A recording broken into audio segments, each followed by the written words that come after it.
Ibu bapak saudara anak-anak jemaat yang dikasihi Tuhan, Shalom. Shalom. Apa kabar hari ini? Ya, bersyukur untuk Tuhan karena kita masih diberi anugerah kehidupan, kesehatan, kekuatan, terutama yang sangat berharga, keselamatan yang kita nikmati karena karya pengorbanan Kristus bagi kita. Hari ini kita sudah ada di Minggu Sengsara Yesus yang ke-6.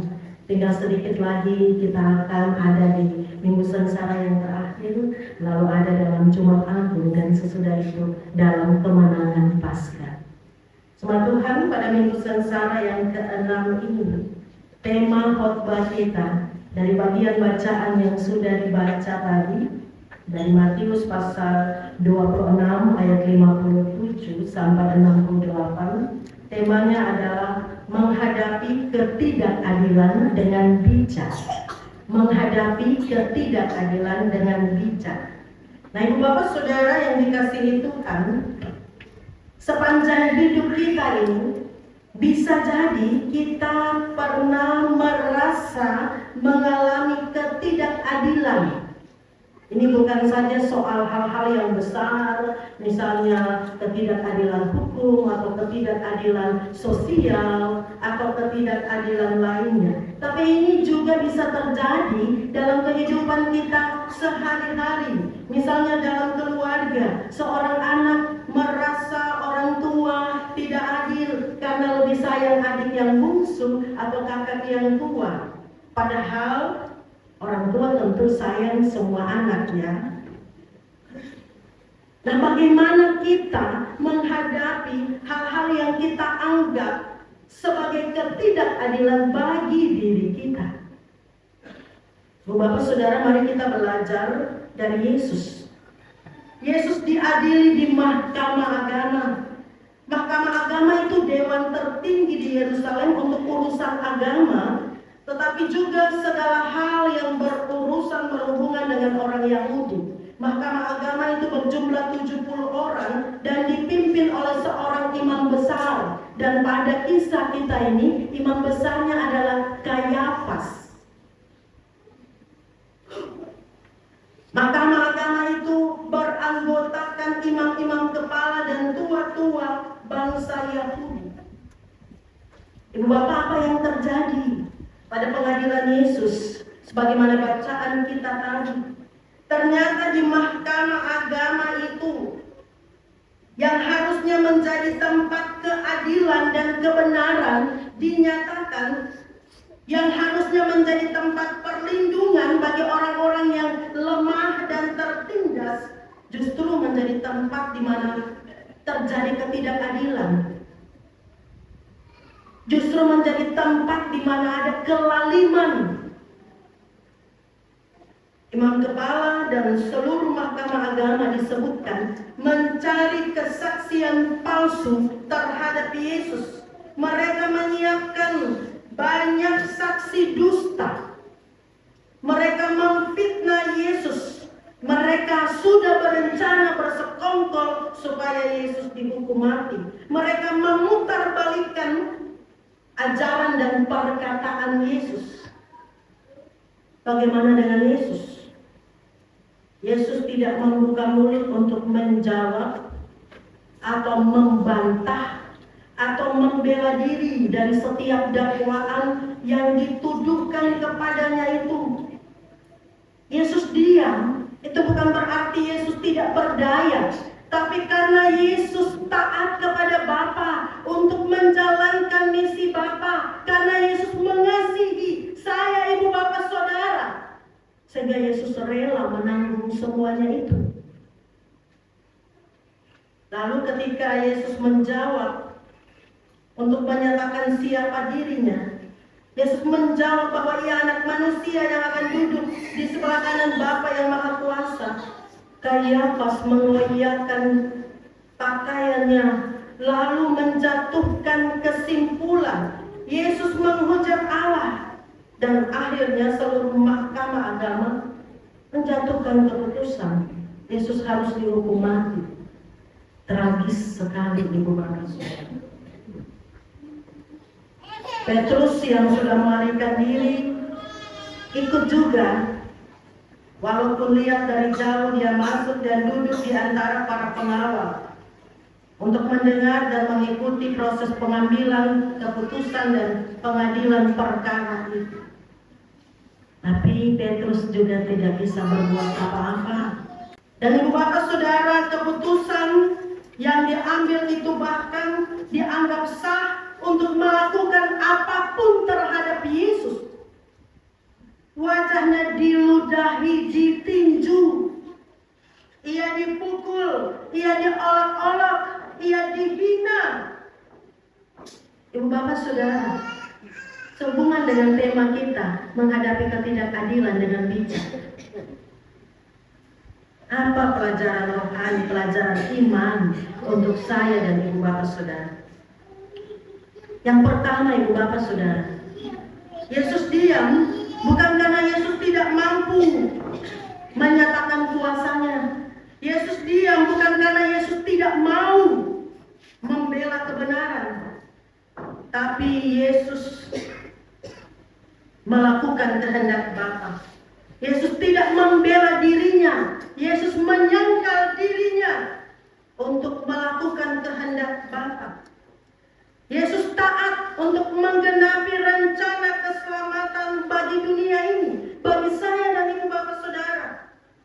Jadi di sini kelihatannya ibu bapak, kehendak Allah, kehendak Bapa itu yang utama, lebih daripada kepentingan dan keinginan secara pribadi. Dan karena untuk itu, Yesus rela mengosongkan diri menjadi manusia. Ibu bapak saudara, pertanyaannya untuk kita, adakah dalam hidup kita, dalam kerja kita, bahkan dalam pelayanan di tengah-tengah gereja, kita juga memikirkan, kita juga melakukan, kita juga mengutamakan kehendak Bapa sebagai yang paling utama yang kita lakukan? Ataukah sebaliknya, kepentingan diri, ambisi pribadi, harga diri yang mau kita pertahankan, dan kita tidak bersedia menempuh derita demi melakukan kehendak Tuhan? Ya, ini perenungan yang sangat mendalam untuk kita semua dalam kehidupan kita setiap hari. Yang kedua, ibu bapak saudara, Yesus tidak berdebat. Jadi bagaimana bijaknya Yesus? Bijaknya itu adalah karena melakukan kehendak Bapa yang utama, bukan apa yang diinginkan. Bukankah dalam doa Yesus di Taman Getsemani, Yesus sendiri berdoa, "Jikalau sekiranya mungkin, biarlah cawan ini berlalu daripadaku, tetapi kehendakmu yang jadi, bukan kehendakku." Luar biasa. Itu bijaknya Yesus. Dan yang kedua, Yesus tidak berdebat. Yesus tidak terpancing dengan perilaku orang-orang yang sudah dirasuki oleh kebencian, oleh kejahatan, oleh fitnah. Yesus tetap tenang, ibu bapak saudara. Nah, ini pesan yang penting untuk kita. Seringkali kita menjadi orang-orang yang begitu mudah terpancing untuk meladeni apa yang orang lain bilang menyakiti hati kita. Apa yang orang lain lakukan, kita rasa kita mengalami ketidakadilan. Seringkali kita begitu mudah terpancing untuk balas dendam, untuk membela diri, untuk berkomentar atas hidup orang lain. Ini yang tampak, ibu bapak saudara, dalam keseharian di sekitar kita dan di dunia ini. Di rumah, seringkali suami istri, orang tua anak, kakak beradik, relasi dalam keluarga besar saling membantah. Dan ada konflik yang tidak terselesaikan. Karena apa? Karena masing-masing pertahankan kebenarannya. Sekarang adalah zaman begitu mudah kita lihat kesalahan orang lain. Bahkan kalau boleh dibully habis-habisan di media sosial. Itu yang terjadi sekarang. Begitu mudah sumpah serapah diucapkan bagi sesama. Ibu bapak saudara, firman Tuhan mengingatkan kita berlaku bijak seperti Yesus dalam relasi dengan sesama. karena itu menunjukkan seperti apa relasi kita dengan Tuhan. Yesus rela meminum cawan derita, menanggung sengsara, menerima hinaan dan fitnahan, memikul salib, menjalani via dolorosa. Walaupun keputusan pengadilan itu tidak adil, tetapi Yesus menghadapi ketidakadilan itu dengan bijak. Kita yang saat ini sudah menikmati anugerah keselamatan Tuhan, pada minggu sengsara yang ke-6 ini, mari kita merenungkan pesan firman Tuhan bagi kita, supaya kematian Yesus, pengorbanannya bagi kita tidak sia-sia, karena kita masih suka membela diri, mempertahankan benar sendiri, mencari kesalahan orang lain, berada dalam konflik yang tidak selesai dengan orang lain. Tuhan mau kita melakukan kehendak Bapa di dalam hidup kita, di dalam pelayanan kita, yaitu menyatakan kasih-Nya, kebenarannya, dan melakukan kehendaknya dalam hidup kita. Mari Ibu Bapak Saudara, kita merenung dalam rasa malu. Apa yang dialami oleh Yesus ini adalah hal yang harusnya kita alami, adalah hal yang ditanggungnya. Ganti saya Ibu Bapak Saudara. Mari kita malu atas dosa-dosa kita. Kalau kita sudah ditebus, mari hidup sebagai orang-orang tebusan Allah, melayani sebagai majelis jemaat, sebagai pelayan firman, dalam ketaatan kesetiaan, siap menderita, meskipun mengalami hal-hal yang tidak menyenangkan.